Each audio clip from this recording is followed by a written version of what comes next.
नमस्कार।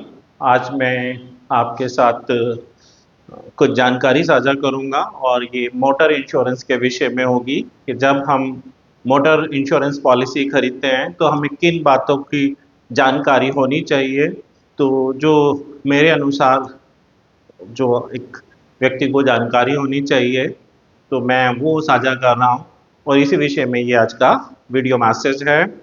तो जैसे हम सभी जानते हैं हमारे पास सभी के या बहुत सारे लोगों के पास निजी वाहन होते हैं। जैसे प्राइवेट कार हो गई, टू व्हीलर हो गई, मोटरसाइकिल हो गई, विक्की हो गई, या हमारे पास कॉमर्शियल व्हीकल्स होते हैं जैसे गुड्स कैरिंग हो गए, पैसेंजर कैरिंग हो गए, टैक्सी हो गए, टेम्पू हो गया, ट्रक हो गया, बस हो गया, या मिसलेनियस टाइप के व्हीकल हो गए, एम्बुलेंस है, रोड रोलर है, अर्थ इक्विपमेंट्स हैं, या ट्रेड ट्रेड व्हीकल्स हो गए। तो बहुत तरीके के व्हीकल्स हैं और उनके लिए जो मोटर इंश्योरेंस पॉलिसी ली जाती है, यानी कि इंश्योरेंस पॉलिसी से अभिप्राय है कि अगर कोई दुर्घटना हो जो जिसके लिए रिस्क कवरेज है, हमने लिया है, तो दुर्घटना होने पर फाइनेंशियली सपोर्ट हो, वित्तीय मदद हो, इस पर्पज से इंश्योरेंस पॉलिसी ली जाती है। जिसमें मोटर व्हीकल एक्ट के अकॉर्डिंग जो लाइबिलिटी इंश्योरेंस है, या जिसे सामान्य भाषा में थर्ड पार्टी इंश्योरेंस कहा जाता है, वो हमारे यहाँ मैंडेटरी है कि आप पब्लिक प्लेस में कोई भी मोटराइज व्हीकल चलाएंगे तो उसके लिए आपको लाइबिलिटी इंश्योरेंस लेना अनिवार्य है। तो सब इसी विषय में मैं कुछ जानकारी आपको देता हूँ।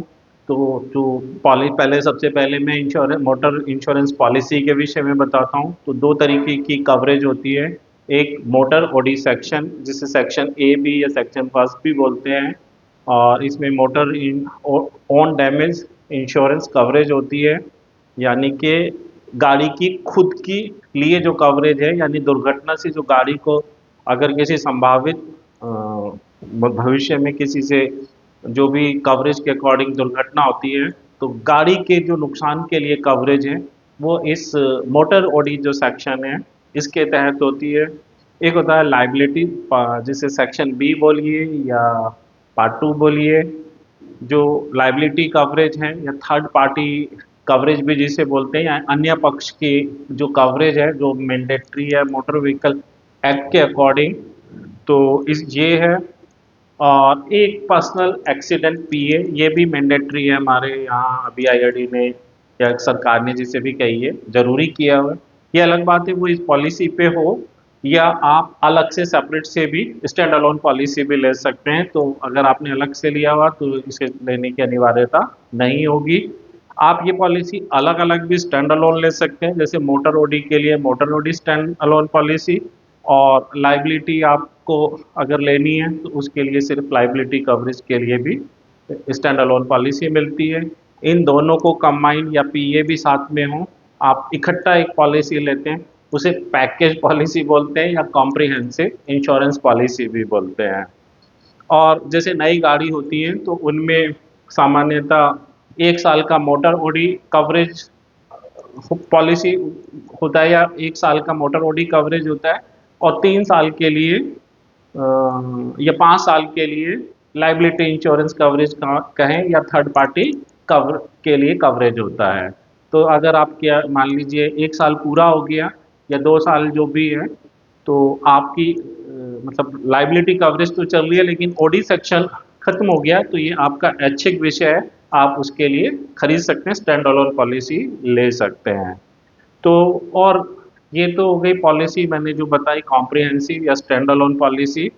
और अब मैं मोटर ओडी इंश्योरेंस पॉलिसी मेरा विषय है, मोटर ओडी सेक्शन, उसी में बताता हूँ। जब हमने पॉलिसी लेनी है तो हमें तय कर लेना सबसे पहले तो हमारी ज़रूरत क्या है, किस हिसाब की हमको पॉलिसी चाहिए, पैकेज पॉलिसी चाहिए या ओडी स्टैंड अलोन चाहिए, या सिर्फ लाइबिलिटी जो एक मैंडेटरी है वो चाहिए। यदि हम ओडी इंश्योरेंस पॉलिसी ले रहे हैं जिसमें ओडी भी जुड़ा हुआ है, चाहे वो पैकेज है या इंडिविजुअल है, स्टैंड अलोन है, तो फिर हमने जो स्टैंडर्ड पॉलिसी की भाषा होती है या स्टैंडर्ड पॉलिसी की जो कवरेज होती है उसमें कुछ चीज़ों की कवरेज को एड ऑन करने के लिए एड ऑन कवरेज होती हैं, जैसे जीरो डेप्रिसिएशन एड ऑन, जैसे इंजन प्रोटेक्शन, जैसे कंज्यूमेबल प्रोटेक्शन, जैसे roadside assistant add on coverage, जैसे की प्रोटेक्शन, इस तरीके के बहुत सारे एड ऑन कवरेज हैं। वो ऐच्छिक है, अगर हम लेना चाहें तो उनको एक्स्ट्रा प्रीमियम देके वो भी ले सकते हैं। तो ये हम पहले से तय कर लें हमको किनकी ज़रूरत है। वैसे जो जीरो डेप्रिसिएशन एड ऑन या निल डेप्रिसिएशन एड ऑन जिसे बोलते हैं वो बहुत अ, बेहतर होता है। और अगर हम शायद थोड़ा सा ये भी जान लें, या जैसे एक return to invoice add on coverage है कि कुछ इंश्योरेंस कंपनी वो सिर्फ 2 क्लेम तक सीमित रखती हैं, चाहे वो जीरो डेप्रिसिएशन एड ऑन हो या आरटीआई एड ऑन कवरेज हो। आरटीआई में तो हाँ, आरटीआई एड ऑन भी हो गई कि अगर 2 क्लेम से ज़्यादा हो गए और मान लीजिए आपके चौथे क्लेम पे आरटीआई की या टोटल लॉस की नौबत आई है, तो वो आरटीआई एड ऑन कवरेज खत्म हो जाएगी। वो शुरू के 2 क्लेम तक ही सीमित थी। या ऐसी कुछ कंपनी जीरो डेप्रिसिएशन या निल डेप्रिसिएशन एड ऑन कवरेज के लिए भी रखती हैं। या कोई कोई जो जीरो डेप्रिसिएशन एड ऑन के लिए कि अगर आप डीलर पे ठीक कराएंगे तो अप्लाई होगी, अगर लोकल मार्केट में कराएंगे तो नहीं होगी। तो आप जो भी एड ऑन पॉलिसी जिस भी कंपनी से पॉलिसी खरीद रहे हैं तो थोड़ा सा जान लें तो बेहतर है। आप गूगल पे भी सर्च करेंगे तो शायद उस विषय में आपको इन्फॉर्मेशन मिल जाए। अब सब बीमा कंपनी का चयन कैसे करना है आप ये देख लीजिए। हमारे देश में 2 तरीके की बीमा कंपनी है। एक सरकारी क्षेत्र की जनरल इंश्योरेंस कंपनी जो मोटर ओडी इंश्योरेंस में डील करती है, और एक या मोटर इंश्योरेंस में डील करती हैं। और एक होती है प्राइवेट क्षेत्र की जनरल इंश्योरेंस कंपनी जो मोटर मोटर इंश्योरेंस में डील करती हैं। तो सरकारी क्षेत्र की 4 कंपनियां हैं: the new India insurance company limited, the oriental insurance company limited, the United India insurance company limited, the national insurance company limited.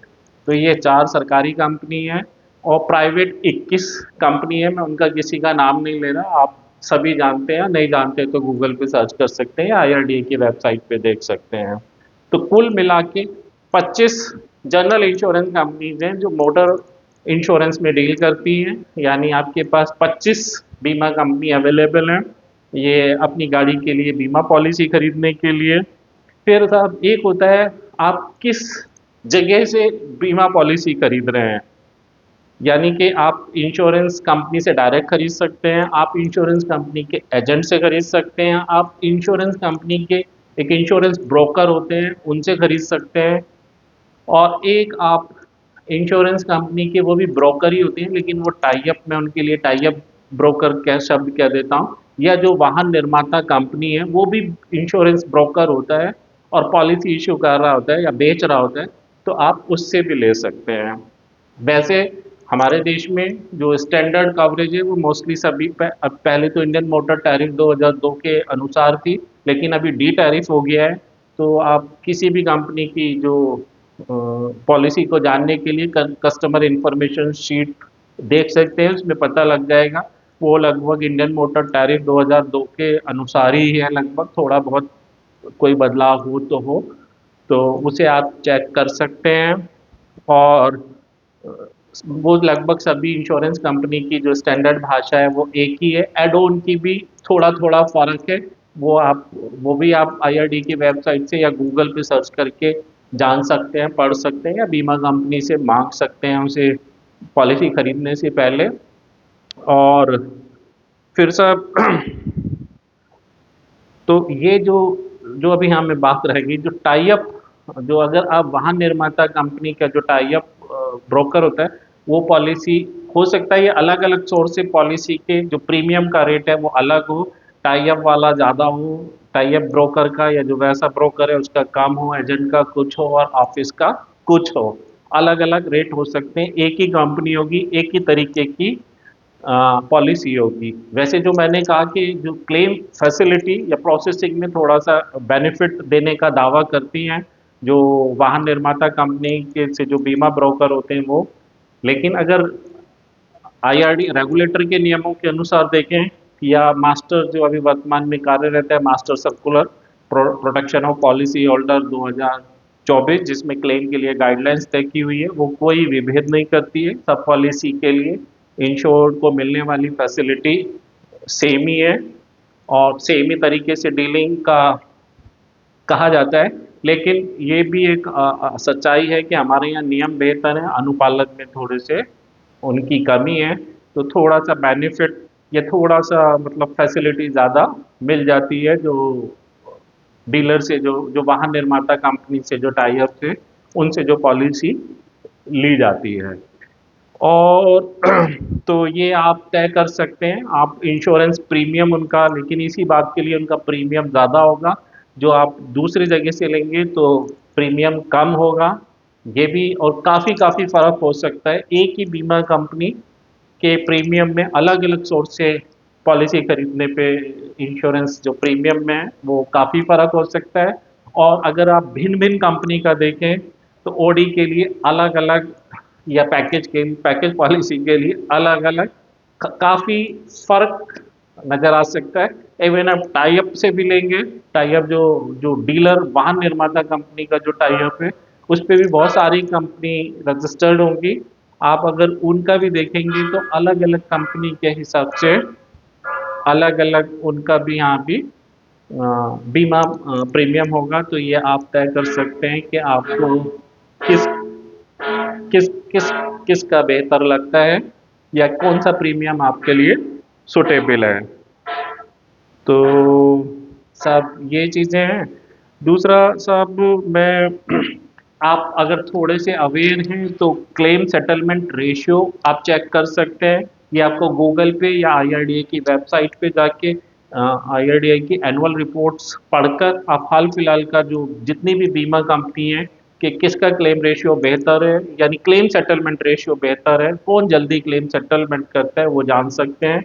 वैसे ये मेरे हिसाब से आंकड़ों का खेल है, एक सामान्य व्यक्ति को शायद इससे ज़्यादा जानकारी ना मिले। ऐसे ही होता है सॉल्वेंसी रेशियो। सॉल्वेंसी रेशियो किसी कंपनी की वित्तीय स्थिति, फाइनेंशियल स्टेटस को शो करता है कि वो जितना बीमा कर रहे हैं, प्रीमियम ले रहे हैं, वो कल के दिन क्लेम, भविष्य में क्लेम आएंगे तो दे भी पाएंगे या नहीं। तो नॉर्म्स के अकॉर्डिंग उसकी सीमा 1.5 या 150% रखी गई है। उससे ज़्यादा होना पे कंपनी की स्थिति बेहतर मानी जाती है। लेकिन अगर हम लास्ट ईयर की एनुअल रिपोर्ट देखें आईआरडी की वेबसाइट पे डाउनलोड कर तो जो 4 सरकारी क्षेत्र की जो जनरल इंश्योरेंस कंपनीज हैं जो मोटर इंश्योरेंस में डील करती हैं, उनमें 3 माइनस में हैं, 1.5 से नीचे हैं, काफ़ी नीचे हैं, या एक तरीके से कहिए जो माइनस में है। और सिर्फ एक कंपनी शायद 1.91 है जो जिसकी स्थिति बेहतर है। और ये प्राइवेट कंपनी की स्थिति सॉल्वेंसी रेशियो में इन सब की 1.5 से लगभग ज़्यादा ही है। जो मैंने मोटा मोटा देखा है सबकी लगभग ज़्यादा है। तो आप ये चेक कर सकते हैं। अब इसमें क्या थोड़ा सा मैं किसी स्पेसिफिक कंपनी को रिकमेंड नहीं कर रहा हूँ, प्रमोट नहीं कर रहा हूँ। आप सरकारी क्षेत्र या निजी क्षेत्र कहीं से भी ले सकते हैं। जो मैंने अनुभव किया लोगों के साथ समस्याओं को देखते हुए, जुड़ते हुए, तो मैं अपने अनुभव के आधार पे जो मुझे दिक्कतें मैंने महसूस की मैं उनको बयां कर रहा हूँ। मेरे पास वैसे 2 गाड़ी हैं मोटराइज। तो एक के लिए सरकारी क्षेत्र की बीमा कंपनी से बीमा है जो बहुत लंबे समय से है, और एक अभी हाल फिलहाल में मैंने व्हीकल लिया था उसकी पॉलिसी एक निजी क्षेत्र की बीमा कंपनी से है।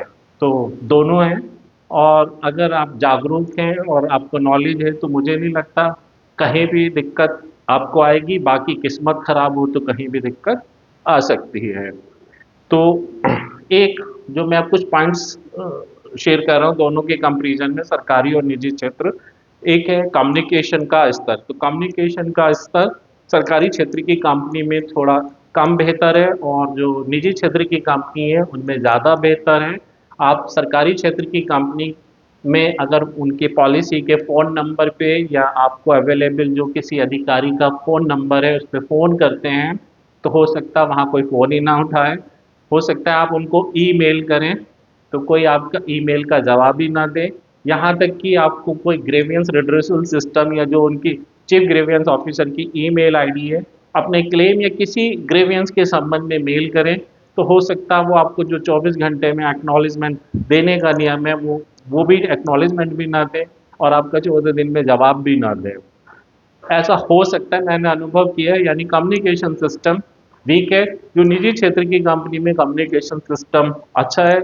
मोस्टली कंपनी एक्नॉलेजमेंट भी देंगी, आपको रिप्लाई भी करेंगी, फ़ोन पे भी बातचीत करेंगी, और इवन आप कुछ उनको करेंगे तो आपको फ़ोन कर सकते हैं। ये उनका बेहतर सिस्टम है। यहाँ सरकारी कंपनी को सुधार की ज़रूरत है।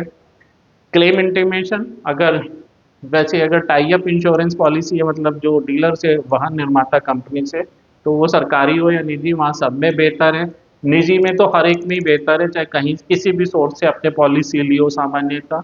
लेकिन अगर सरकारी क्षेत्र की बीमा कंपनी है और आपकी टाई अप सोर्स से आपने पॉलिसी नहीं ली, एजेंट से ली या बीमा कंपनी ऑफिस से ली, तो या नॉन टाई अप उससे ली सोर्स से, तो हो सकता है कि आपको क्लेम इंटीमेशन में दिक्कत आए या ज़्यादा लंबा समय लगे, हेक्टिक प्रोसेस हो सकता है।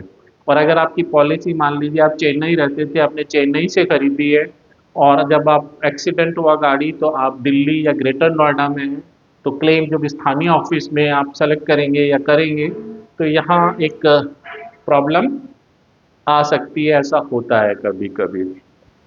तो ये निजी क्षेत्र का ये क्लेम इंटीमेशन बेहतर है। तीसरा है सर्वेयर अपॉइंटमेंट। तो सर्वे लिमिट के लिए एक 50 जो अभी इंश्योरेंस रेगुलेटर ने जो सर्वे रेगुलेशन में 50,000 से ज़्यादा के क्लेम के लिए एक अप्रूव सर्वेयर की सर्वे रिपोर्ट मैंडेटरी रिक्वायरमेंट रखी है क्लेम सेटलमेंट के लिए।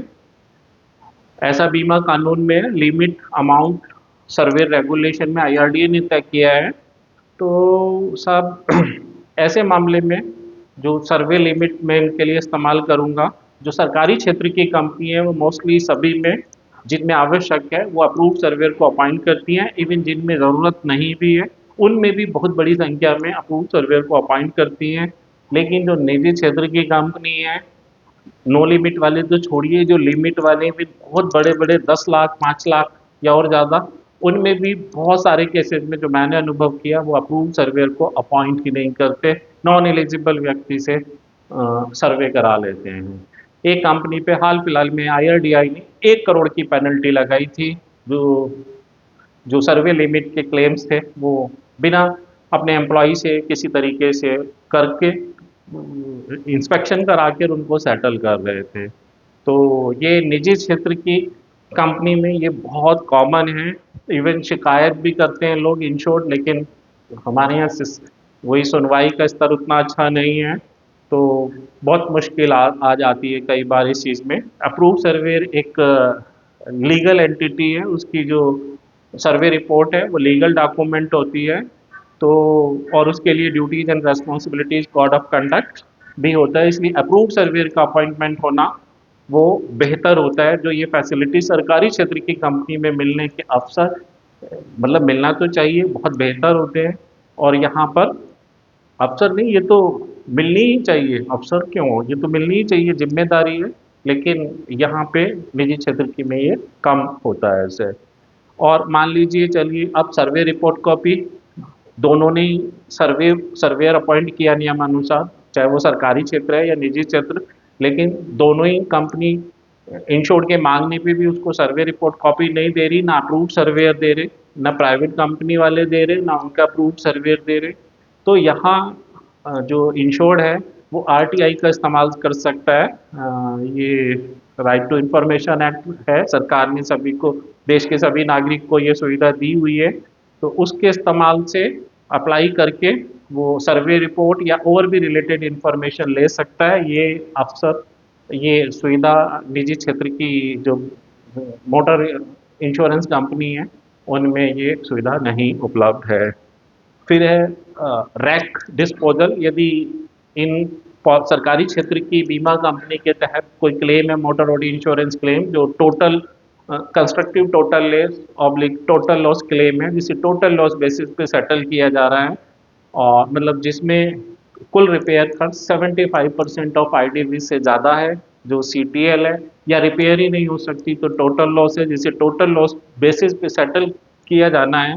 तो ऐसे केस में बीमा कंपनी आरसी कैंसिलेशन के साथ, यानी सही दिशा में रैक डिस्पोजल के साथ क्लेम को सेटल करती है। बहुत कम चांस है सरकारी क्षेत्र में कि वो उस दुर्घटनाग्रस्त कबाड़ गाड़ी को रैक या साल्वेज के नाम पे लेकिन बेच रहे होंगे as a car with registration certificate 28, 29, 30 पे सिग्नेचर कराकर। ऐसा बहुत कम होता है।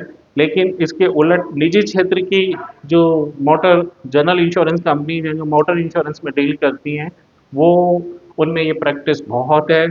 वो रैक डिस्पोजल के लिए या रैक वैल्यू के लिए दुर्घटनाग्रस्त गाड़ी को अपनी नेट लाइबिलिटी को कम करने के लिए गलत तरीके से या छल के तरीके से विद रजिस्ट्रेशन सर्टिफिकेट साल्वेज के नाम पे या रैक के नाम पे इंश्योर से बिकवा दे देती हैं एक एफिडेविट के को लेकर।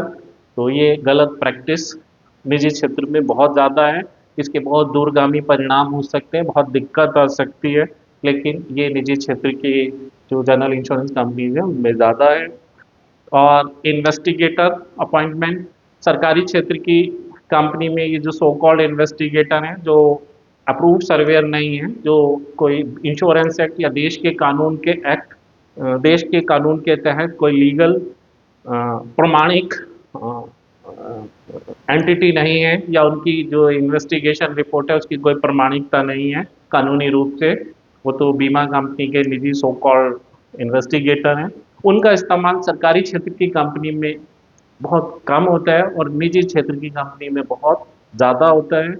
मैं इन सो कॉल्ड जो इन्वेस्टिगेशन का काम है वो अप्रूव्ड सर्वेयर की जिम्मेदारी होती है। अगर कोई एक अप्रूव्ड सर्वेयर जो बीमा कंपनी ने अपॉइंट किया नहीं कर पा रहा है, तो बीमा कंपनी किसी दूसरे अप्रूव्ड सर्वेयर को अपॉइंट करके वो इन्वेस्टिगेशन करा सकती है।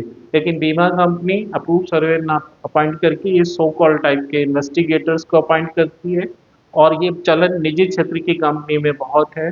और अक्सर वो बहुत मनमर्जी से काम करने लगते हैं, क्योंकि उनके लिए कोई ड्यूटीज एंड रेस्पॉन्सिबिलिटीज और कोड ऑफ कंडक्ट बीमा कानून में तय नहीं है। जबकि सर्वेयर के लिए कोड ऑफ कंडक्ट और ड्यूटीज एंड रेस्पॉन्सिबिलिटीज है। अगर वो गलत भी हो तो उसके लिए शिकायत की जा सकती है उस सो कॉल्ड इन्वेस्टिगेटर जिसके लिए कोई ड्यूटीज एंड रेस्पॉन्सिबिलिटी या कोड ऑफ कंडक्ट निर्धारित नहीं है। तो करना मुश्किल है, जब कोई तय ही नहीं है तो फिर किस चीज़ की शिकायत करेंगे। तो ये चलन निजी क्षेत्र की कंपनी में ज़्यादा है। और बाकी सब सब ठीक ही है। आप अपना जो पॉलिसी लेनी है उससे, जिससे भी ले रहे हैं उससे उसके कवरेज के बारे में जान लीजिए, समझ लीजिए। हो सके तो डॉक्यूमेंट्स के तौर पे समझिए कि जो भी प्रपोजल फॉर्म हो तो उसे देख सकते हैं, कस्टमर इंफॉर्मेशन शीट को देख सकते हैं, प्रीमियम को जानिए। प्रीमियम सबसे इम्पोर्टेंट है। ऐसा नहीं है कि जो कम रेट में भी हो और ज़्यादा सुविधा दे रहा हो, ज़्यादा कवरेज दे रहा हो, तो वो पॉलिसी लेनी चाहिए। आप किसी अपने जो वर्कशॉप को जानते हैं या डीलर वर्कशॉप जहाँ गाड़ी रिपेयर कराते हैं, आप वहाँ भी एक पता कर सकते हैं कि साहब ये कंपनी जिससे आप पॉलिसी ले रहे हैं कुछ ठीक है, कोई दिक्कत तो नहीं आती। वैसे अलग अलग आदमियों के लिए अलग अलग कंपनियाँ अच्छी बुरी हो सकती हैं।